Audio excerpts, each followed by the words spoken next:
email marketing, things that are good to know.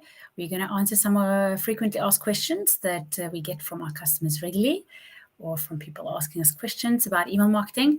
So we're going to answer those and put everything a little bit in the context of how to do email marketing. And it's not really only about sending emails. Those emails need to reach the mailbox. They need to be opened by the recipient. They need to appeal to the recipient for that email marketing to be efficient. So we're going to talk about all those things, some of them more how to get things delivered, other things more about the content part of it. So let's dive into it. So call this section email marketing need to know. So some of the questions that we will get for people that haven't really done email marketing or have tried some unsuccessfully, they will typically ask, is email marketing still effective? What are the trends in marketing? Is email marketing still effective? Or are people over it and other methods has taken over? Is it still worth jumping into email marketing now? So I took this one or these questions to start off this presentation about email marketing and the effectiveness thereof. Now, email marketing is one of the cheapest method of marketing you can do. Advertising can build up your email list, and that email list stays with you. So you have the opportunity to continue to build relationships through email marketing. Obviously, no one likes spam. So we have to make sure that when we do email marketing, it's not spammy. We're going to get back to some of those content elements and how to navigate that landscape. But yes, it's definitely still very effective, but it has to be done properly.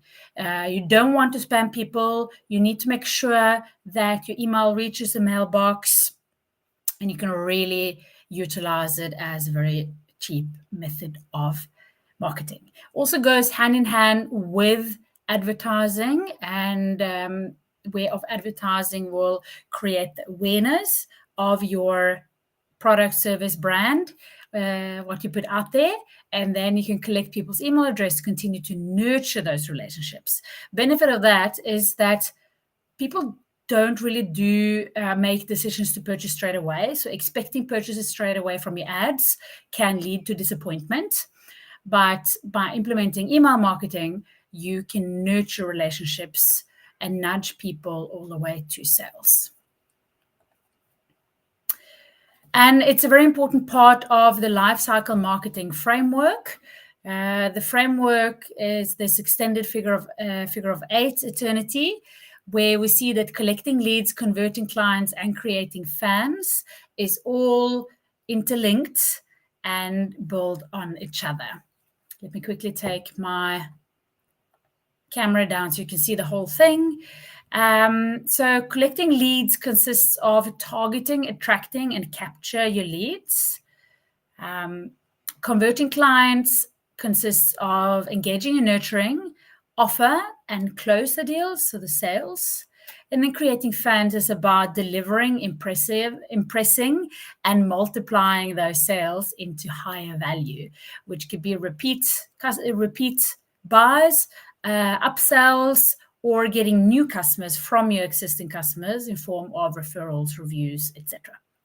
So this is all interlinked, and email marketing and also email automation plays a big role in making this happen. Specifically important around the converting stage, engaging and nurturing, closing, but also really beneficial in the creating fan stage, where a lot of people tend to focus on new sales, and it's great to automate processes for impressing the clients and getting the most value out of them. And that can fairly easily be done through email. All you need is a good software that can help you segment your database. We will talk a little bit about that as well. So that is a lifecycle marketing framework. Then we have building an email list. So the question we got here, the question I brought up here that we've been receiving is, should list building be a priority when it comes to building the value of the business? So is there business value of having a large list? And how do you build a list? So to answer the first, now a quality list is of much more value than a quantity list. So it's not all about having a big list. Obviously, having a big list, the statistics are in your favor that you will get more sales just from the mere fact of the numbers are bigger. So if you have the same conversion percentage on a big list and a small list, then your big list will generate more sales. However, a quality list where people are actually interested in receiving your emails and your offers and interested in your services are of much higher value. So you can have a super high value list of 200 people, and you can have a really low value list of 10,000 people. So collect email addresses from people who are interested in receiving your emails. You can do this by having opt-in forms on your website. You can offer incentives like discounts, free content, etc., in exchange for email signups. You can also ask customer to provide their email address at the point of sales. So if you don't have an online shop, you can ask them for the email address when they sign up. So a lot of these loyalty programs for shops are based on that, the fact that they're getting your email so they can send you offers that are relevant for you. And again, the more relevant those offers are, the more well received those emails will be. Which email program? So I did mention that to do this efficiently, you do need an email program. You can really streamline your processes and also improve your processes by having them set in sequence or automation in an email system. What you really need to think about is to have good segmentation and that the automation capabilities are good. So a specific question that we got was, do you know if Klaviyo is better than MailChimp? So both of these are softwares that sends emails. Doesn't mean that they are the best ones, but that was the specific example. For example, for me, it makes no difference if a camera has 10 or 20 resolution in itself. Even one can, of course, say that 20 resolution is better. Is it the same here with email programs? So once you have an email list, you need an email marketing service to manage and send your emails. There's also compliance involved here that makes everything easier when you do have a software, because it can track what kind of information do you have on which person, which is helping you to keep your compliance. We most often end up recommending a software called Keap, as it offers all you need for efficient email marketing and more, has great segmentation, a lot of templates available, so you don't really need to have any design skills. Has brilliant automation tools, really strong on the automation, and analytics to help you create effective campaigns. So we do also have I can quickly bring that up. We do have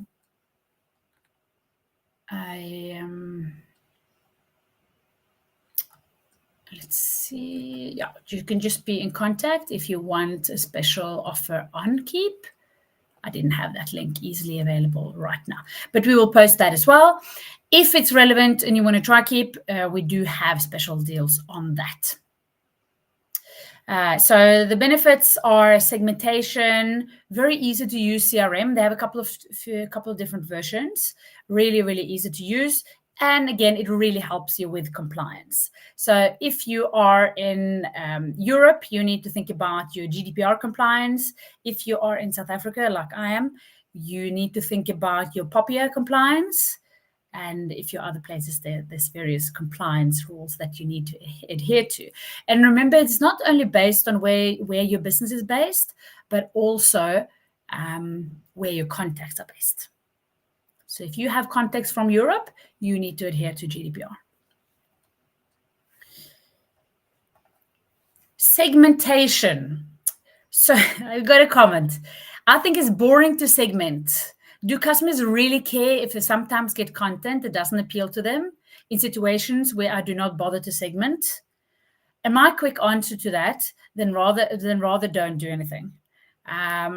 You really irritate people by getting irrelevant content. You can make them unsubscribe, and then you don't even get the relevant content to them. So do not miss out on sales by not segmenting. Often people put a lot of effort into segmenting the ads. You should be segmenting your emails as well. That is why it's important to have a system that is really good on segmentation. So the ability to segment email lists and individualize email campaigns messaging are the most effective personalization tactics.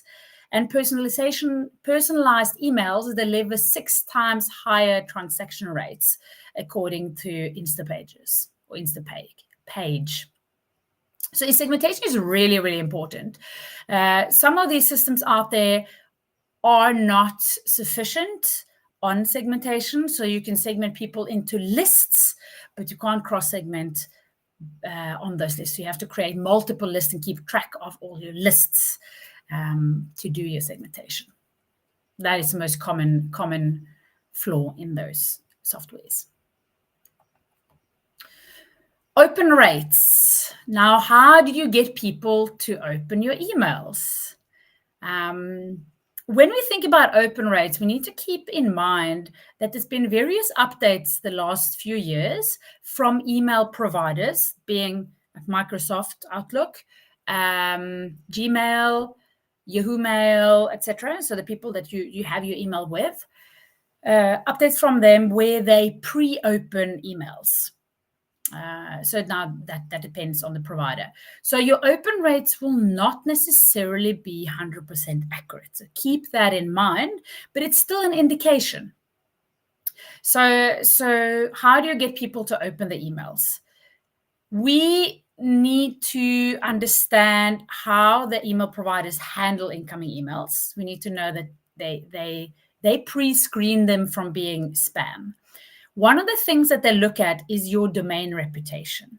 So from previous, how have people flagged you as spam? Have people interacted with your emails? That kind of stuff affects your domain reputation. You also have a couple of other things when it comes to email verification, more technical things. We call them DKIM, SPF, and DMARC, which is also important. If you have questions about that, just please ask. But that is really about your sender reputation and making sure that the emails are actually from you and not spoofed. Subject line is important. So subject line is one of those things that you can do something directly with right away. Having a catchy subject line that make people open the email is beneficial. Then when they open the email, you want to have personal content, maybe even in the subject line. So segmentation can happen even before you create your subject lines. So you can have a personalized content in the subject line. Also, don't forget about conversion. So it's not only about open rates. We want to get people to buy from you as well. So not stop by only measuring open rates. Then we have click rates.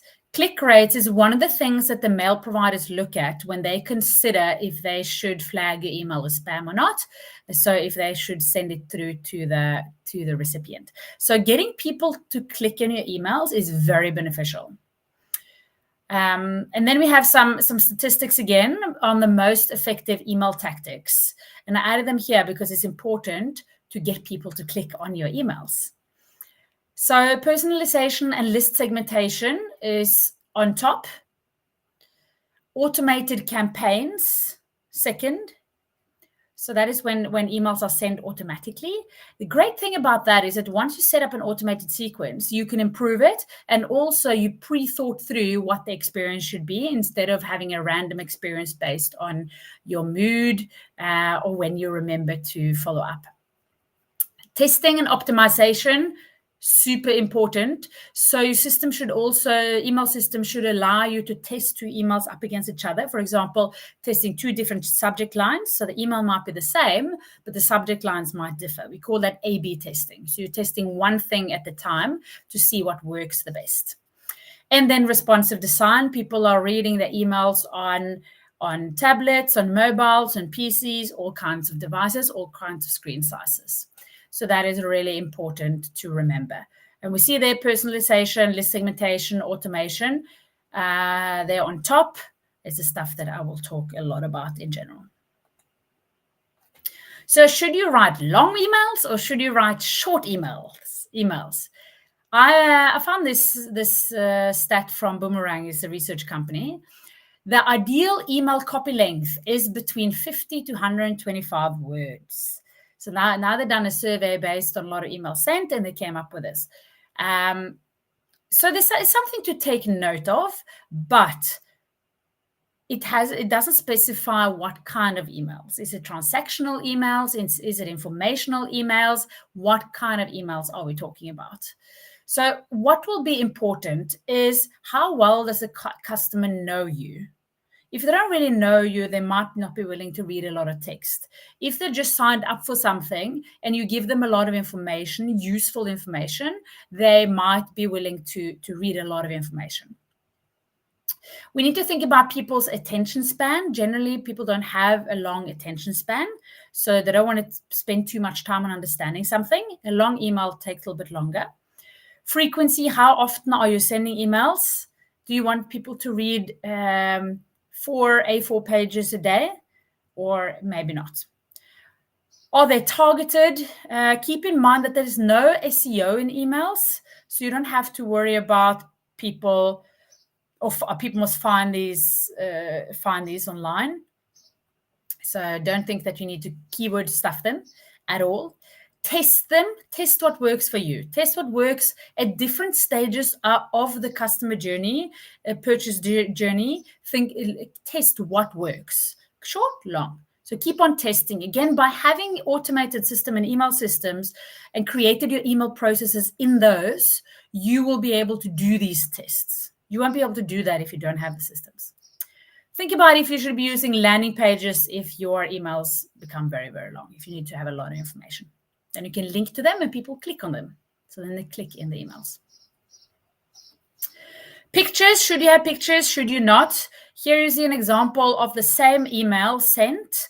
One where the person has the email pictures turned on, the other where it's turned off. Now, a lot of people do turn off images, either by default or they do it so that the email is smaller. So here is, you can typically see a beautiful design email by the design team, but now everything is pictures. The text is pictures, the pictures is pictures, the banner is pictures, the button is pictures, everything is pictures. So when the pictures are turned off, the person basically sees nothing in the email. So the experience of this email is really, really bad. So the design team might have spent a lot of time on creating this beautiful email, but this is how it's perceived by a lot of recipients. So be aware of this kind of stuff. Buttons should be buttons. Pictures can be pictures. And text should be text. This is important for the presentation of the email, the personalization of the email size. Mobile users often turn off their pictures or have it if they're in Wi-Fi. Not in Wi-Fi, they might have non-pictures. People can use dark mode. So if you have pictures, say with white background, and people have dark mode on their emails, they will just see like white blobs of your pictures, and then the rest will be black. So the background of the email will be black, and then there's bright white section. So it's very obvious and doesn't give a good presentation of the email. Also, it can possibly end up in spam folder. Now, email providers don't necessarily rate high image emails as they used to, but it's something to be aware of. If it presents like this, it is just perceived quite spammy. You might get lower engagement because of this as well. There's nothing really to click because you don't know what's there. and you cannot search. So when people search in their email inbox for information, they won't be able to search an email that has only pictures. So keep that in mind, a good balance. In conclusion, to all of this, just to summarize, an email needs to reach the recipient. Sounds obvious, but we need to be aware of it and how that is affected. Segmented, targeted, and personalized emails generate 58% of all revenue. So segment, personalize with targeted emails. Personalized email marketing generates a median ROI of 122%. So to the person that didn't want to bother to segment, they don't bother with email. You really want to, I won't say don't bother, but you will really get much more effect when you do segment. And then just get started. So you don't really need to get it right straight away, as long as you just get started. You can improve having a system where you have your emails and you will see what's working and what's not. And then you can improve thereafter. So that is the little conclusion. And if there's any questions, there's just to connect with me or with my team. We are all quite keen on answering questions. And I hope you picked up some good advice. Good luck.